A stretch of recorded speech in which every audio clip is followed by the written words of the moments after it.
आज शिवरात्रि निमित्ते बोलो राम राम राम राम राम બધા રામ રામ કરેલું આ બધું મહાદેવને સમર્પિત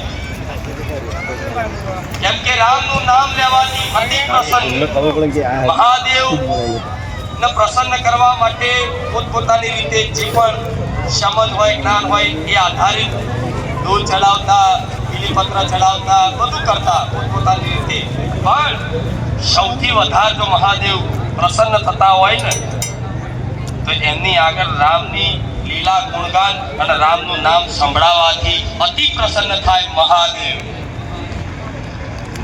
આજે ઘણા લોકો શિવરાત્રી નિમિત્તની મહાદેવની પૂજા કરીને આયા ને, પૂજા નહીં કરી હોય તો આજે પ્રણામ નમસ્કાર દંડવત તો થયા જ હશો, દેવથી ભગવાનને યાદ કર્યા જ હશે. તો આજે તમારા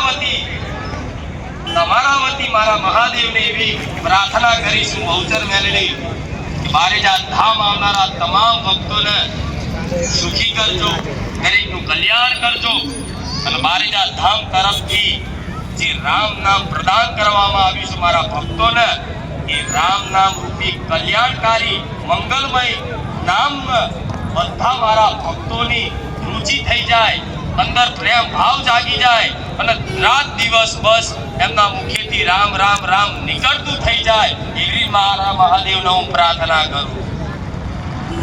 કેમ કે આ સંસારમાં કદાચ કલ્યાણકારી એકદમ સીધો ને સરળ ઉપાય હોય તો મારા ભગવાનનું નામ, એમાંય મારા રામનું નામ. તો આજે રામ નામ સાથે આ થોડી શરૂઆત આયોજનની કરશે, એમાં થોડા સત્સંગ ભજન કીર્તન જોડે જોડે તમે થોડો ઉત્સાહ રાખી અને આનંદમાં એક સહભાગી બનજો, જેથી સાક્ષાત મહાદેવ એમની આ આંખોથી આ બારેજા ધામને નિહાળે અને દરેક ભક્તોનું કલ્યાણ કરે અને આગળ જતા મારી આ ગાદી છે આનાથી દિવ્ય અને ભવ્ય રોનક સાથે આગલા વર્ષે થાય એવી મંગલ કામના કરું. રામ આજે પ્રવચનમાં તો થોડું ઓછું હશે, આના પછી પ્રવચન જે પ્રમાણનું આયોજન છે એ થશે, પણ આજે થોડા ભગવાનના લીલા ગુણગાન તો સાંભળો. આ તો ભજન કીધું તો ભજનની શરૂઆત કરીશ, હજુ તો એટલું મોટું આયોજન કરીશ કે તમને તમારું મન આખું રામમય ના બનાવી દો. મારું નામ રામ મારી મેલડી, તમારું આખું જીવન રામમય ના બનાવી દો. મારું નામ રામ મારી મેલડી. મહાદેવ એટલે ભોળાનાથ કહેવાય છે. શું કહેવાય છે? ભોળાનાથ. એ કેટલા ભોળા છે કે રાક્ષસો દાનવો એમની તપસ્યા કરતા ને, તપસ્યાથી પ્રસન્ન થાય મહાદેવ. બોલ શું વરદાન જોઈએ છે? તો દાનવો ગમે તે માગી લેતા, ભગવાન વિચારે નતા કરતા, કહેતા થતા. જોયું ને, ભગવાનની કથા જોઈએ છે, કોઈ જગ્યાએ વાંચીએ છીએ, કોઈ જગ્યાએ સાંભળીએ છીએ, પણ એટલા ભોળા છે કે જો જે માગે બધું આપી દે છે. રાવણને આખી સોનાની લંકા આપી હતી, ખબર છે ને? જે કુબેરજી લક્ષ્મીના ભંડાર કહેવાય છે, સંપત્તિના ભંડાર કહેવાય છે. કુબેરજીને કદાચ આટલું બધું ધન કોણે પ્રદાન કર્યું? મહાદેવે. રાવણ આખા જગતનો વિદ્વાન હતો, શક્તિશાળી હતો, જ્ઞાની હતો, એના જેટલું કોઈ જ્ઞાની નતું એવું દરેક જાણે છે. એ રાવણને જ્ઞાની બનાવવા વાળા કોણ? મહાદેવ. તો તમામ શક્તિઓ જે સંસારમાં આવે છે, ગમે તે તમે માતાજી ભગવાનની ઉપાસના કરતા હોય, પણ એમાં મહાદેવની કૃપા ફળવી જરૂરી જ હોય. રામની કૃપા તે તમારે મેળવવી હોય ને, તો વચ્ચે ક્યાંક મહાદેવનું મંદિર આવે ને, તો મહાદેવને એવી પ્રાર્થના કરજો કે અમારા રામ નામમાં અમને પ્રિયતા થઈ જાય, રામ પ્રત્યે અમારી ભક્તિ જાગી જાય. મહાદેવ એટલી કૃપા કરજો ને તમને અમારા રામ રામ કરીએ છીએ. બસ આટલી પ્રાર્થના કરો. વધારે તો કહેવું નહીં, પણ એમના આયોજન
શુભ કાર્યેષુ સર્વદા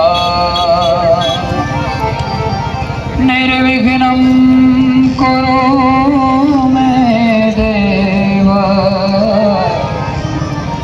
મંગલ કાર્યેષુ સર્વદા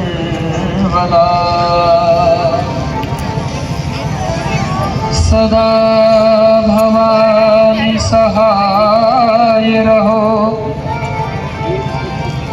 અને સન્મુખ રહો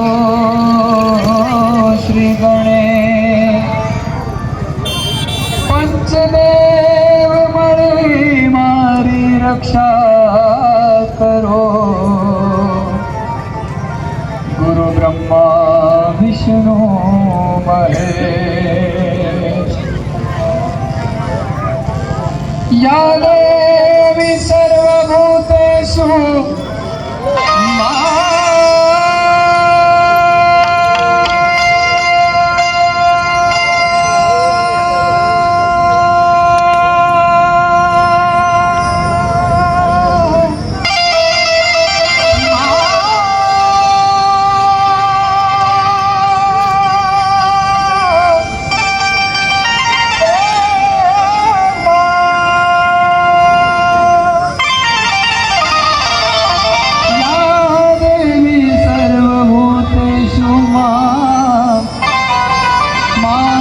रूपेण संस्थिता मां दया रूपेण संस्थिता मां वाणी रूपेण संस्थिता मां लक्ष्मी रूपेण संस्थिता मां बुद्धि रूपेण संस्थिता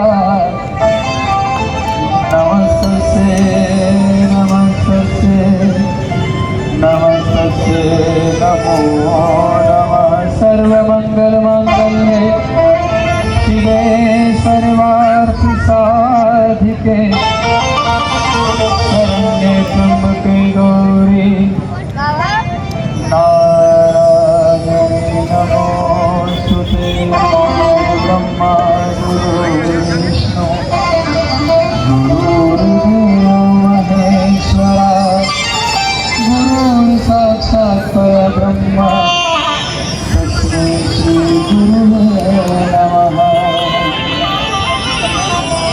वसुदेवसुतं देवं कंसचाणूरमर्दनं देवकी परमानन्दं कृष्णं वन्दे जगद्गुरुं त्वमेव माता च पिता त्वमेव बन्धु च सखा त्वमेव त्वमेव विद्या द्रविणं त्वमेव त्वमेव सर्वं त्वमेव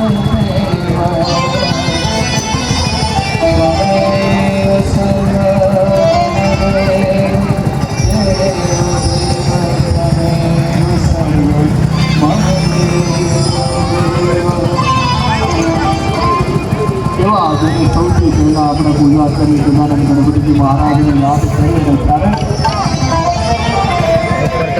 પહેલા આવી જાય